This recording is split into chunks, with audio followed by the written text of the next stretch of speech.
کریستیانو رونالدو پس از چند فصل درخشان در النصر در سن 40 سالگی تصمیم می‌گیرد به ریال مادرید بازگردد.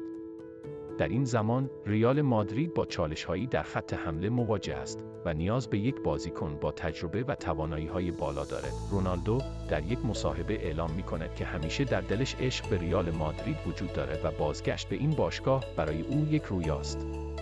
مدیران ریال نیز با توجه به افت عملکرد برخی از بازیکنان و افزایش فشار بر تیم به دنبال جذب او به عنوان یک بازیکن و مشاور برای جوانترها هستند.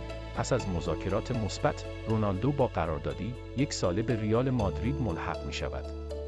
او با شماره 7 و در یک مراسم باشکوه به هواداران معرفی می شود. هواداران با استقبال گرم و شعف به او خوش آمد می گویند. در طول فصل، رونالدو با توانایی‌هایش درون زمین به تیم کمک می‌کند و با گل‌های کلیدی و پاس‌های دقیق، نقش مهمی در موفقیت‌های تیم ایفا می‌نماید.